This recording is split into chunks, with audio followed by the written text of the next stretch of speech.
ভারতীয় রাজনীতিতে একটি নতুন, অনেকে বলছেন জোকারের আবির্ভাব হয়েছে, তার নাম তেজস্বী যাদব। অত্যন্ত দায়িত্ব নিয়ে, মামলার ঝুঁকি নিয়ে এই কথাটা বললাম। তার কারণ কি, তিনি প্রকাশ্যে একটা সাংবাদিক সম্মেলন করলেন, করে ইদানিংকালের সব থেকে বড় মিথ্যেটা বললেন যে তার নাম নাকি ভোটার তালিকা থেকে বাদ চলে গেছে।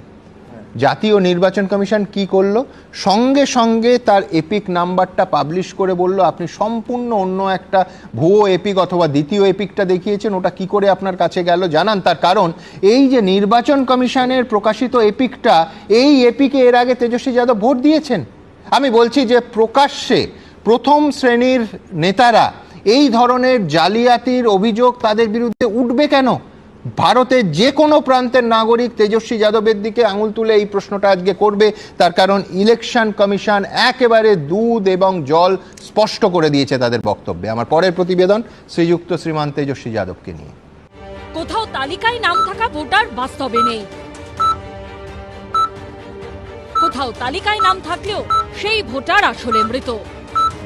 কোথাও আবার একই ভোটারের নাম একাধিক ভোটার তালিকায়। এ রাজ্যে ভোটার তালিকার বিশেষ সংশোধন শুরুর আগেই সামনে আসতে শুরু করেছে ভুরি ভুরি গড়মিলের অভিযোগ। এর আগে বিহারে ভোটার তালিকার বিশেষ সংশোধনে বাদ পড়েছে এরকমই প্রায় 65 লক্ষ নাম। অন্যদিকে এই প্রক্রিয়া নিয়ে অভিযোগ তুলে নির্বাচন কমিশনকে আক্রমণ করতে নিজেই মহাফাপড়ে পড়েছেন লালু প্রসাদ যাদবের ছেলে এবং বিহারের বিরোধী দলনেতা তেজস্বী যাদব। নির্বাচন কমিশনের দেওয়া পাল্টা তথ্যের জেরে প্রশ্ন উঠে গেছে তেজস্বী যাদবের দেখানো ভোটার কার্ডের সত্যতা নিয়েই। শনিবার সাংবাদিক বৈঠক করে তেজস্বী যাদব অভিযোগ করেন ভোটার তালিকার বিশেষ সংশোধনে খসড়া তালিকা থেকে তার নাম বাদ গেছে। নাটকীয়ভাবে সাংবাদিকদের সামনে জায়ান্ট স্ক্রিনে নির্বাচন কমিশনের অ্যাপ্লিকেশনে নিজের এপিক নম্বর দিয়ে যাচাইও করেন তিনি। चुनाव आयोग का एप्लीकेशन है और मेरा ईपीआईसी नंबर हमने इसमें डाला है। आप ही के सामने हमको बताया लड़का कि आपका नहीं है, हम तो आप ही के सामने। अगर पहले पता होता तो हम तो यहीं से शुरू करते। ये तो रियल फैक्ट चेक हमने किया है, ये स्थिति है। तो ये क्या मतलब है?